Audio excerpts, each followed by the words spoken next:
La résolution d'une fonction partie entière. Premièrement, il y a quelque chose qu'il faut que tu te rappelles. Quand on parle de partie entière, il faut être capable de la reconnaître. Puis la manière de la reconnaître le plus facile, c'est la présence des crochets. Donc, quand on a A, crochet, B, parenthèse X moins H plus K, automatiquement, c'est une partie entière.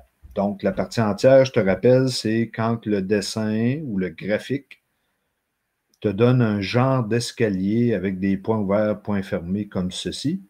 Ça va être important de t'en rappeler tout le temps. Voici un exemple avec la fonction f de x égale 8, crochet moins 0,5, parenthèse x moins 24 plus 12.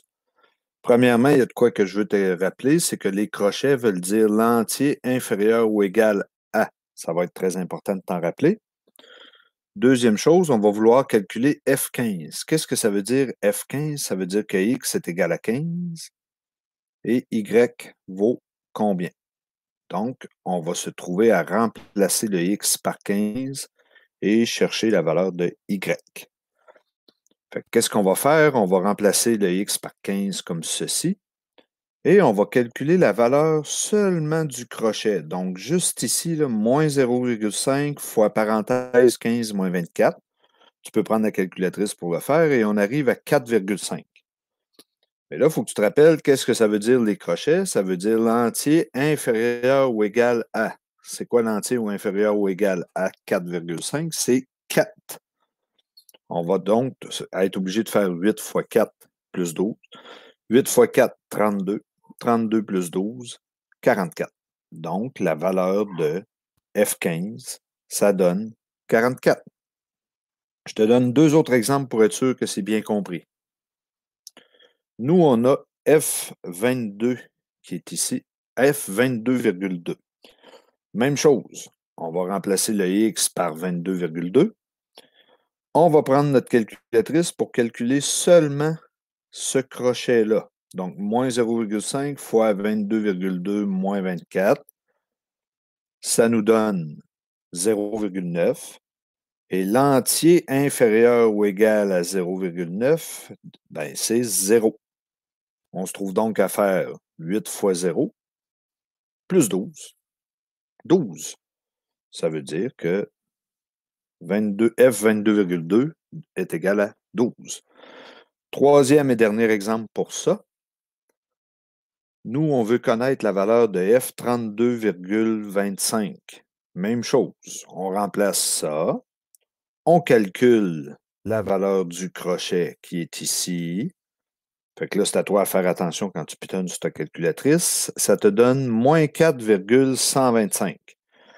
Ben là, ça va être vraiment important que tu te rappelles que l'entier qui est inférieur ou égal à moins 4,125, c'est moins 5. Donc, ça va faire 8 fois moins 5 plus 12, moins 40 plus 12, moins 28.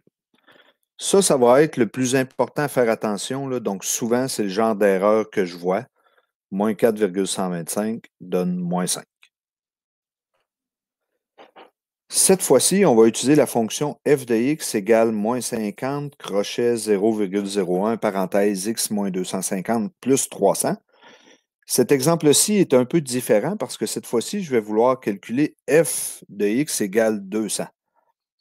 Premièrement, qu'est-ce que ça veut dire f de x égale 200? Ben, ça veut dire que cette fois-ci, c'est le y qui vaut 200. Donc, nous, on va chercher le x, il vaut combien? Sauf que tu vas voir avec la réponse que c'est différent de tantôt.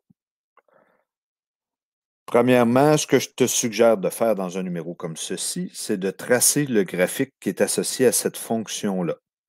Donc, moi, je vous ai montré en classe que le A est négatif et le B est positif, donc la fonction est décroissante et ce sera crochet. Ce sera un segment fermé ouvert. La hauteur ou la distance entre les segments va être de 50. La longueur ou la largeur de chaque segment sera de 100 parce qu'on fait 1 sur B et le B vaut 0,01. Et finalement, H et K valent 250, 300. On l'a fait plusieurs fois en classe. Je veux juste être sûr que tu te rappelles. Le H change de signe, mais le K ne change pas de signe. On fait notre graphique de cette fonction. Là, je saute une étape parce qu'on l'a fait souvent jusqu'à maintenant. Donc, on a notre graphique. À partir du graphique, on va être capable de répondre à notre question de départ qui était f de x égale 200. Donc, nous, ce qu'on cherche à faire, c'est y vaut 200, x vaut combien? Ben, pour l'instant, moi, ce que je te suggère de faire, c'est un graphique. Oui, excuse-moi, une table de valeurs. Donc, c'est important. Je pense que ça va mieux au début pour faire ça. Donc, nous, on regarde le graphique et on sait que pour 250, ça vaut 300 et en plus, la largeur est de 100. Donc, on est capable de dire que pour 250, 350, ça vaut 300. Notre fonction par la suite de 350 à 450, ça vaut 250. De 450 à 550, ça vaut 200. Comment on a fait pour faire ça? Bon, on s'est servi du graphique qu'on a dessiné pour remplir la table de valeurs. Et on vient de trouver notre réponse que pour le X sous forme d'intervalle qui est 450-550, ça vaut 200. Donc, ta réponse, c'est X appartient à 450, 550. Pour être sûr que tu as bien compris, je vais te donner un deuxième exemple. Cette fois-ci, on voudrait calculer f de x égale 50. Donc, nous, ce qu'on cherche, c'est que y vaut 50. Le x vaut combien? Bien, tout ce qu'on ferait, c'est qu'on continuerait la table de valeurs qu'on avait tantôt. On regarderait pour 550, 650, 150, 650, 750, 100. Et 750, 850, 50. Donc, notre réponse finale serait celle-ci. Donc, X appartient à 750, 850 avec les crochets comme ceci. Pour être certain, je te présente un dernier exemple qui est ici. Moi, je voudrais avoir f de x égale 500. Bien là, si tu te rappelles tantôt, ça descendait nos valeurs de y. Donc, cette fois-ci, il va falloir aller voir dans l'autre sens.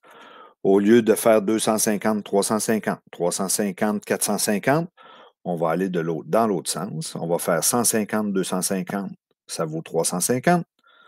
50, 150, 400. Toc, toc. Et on trouve notre réponse finale qui est moins 150, moins 50, qui donne 500. Et je te rappelle que tout ça, j'aurais pu le faire avec le graphique qui est ici ou la table de valeurs, mais avec la table de valeurs, tu es sûr de ne pas te tromper, selon moi.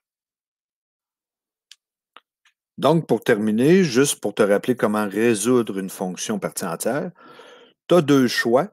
On peut connaître le x et chercher le y. Dans ce temps-là, on va utiliser le principe que les crochets dans la partie entière veulent dire l'entier inférieur ou égal à. Si à l'inverse, on te demande de trouver le f de x, le x, à partir du f de x, ben moi, ce que je te suggère de faire pour tout de suite, c'est une table de valeurs. Il y a d'autres façons de faire que la table de valeurs, mais ça fera partie d'une autre capsule.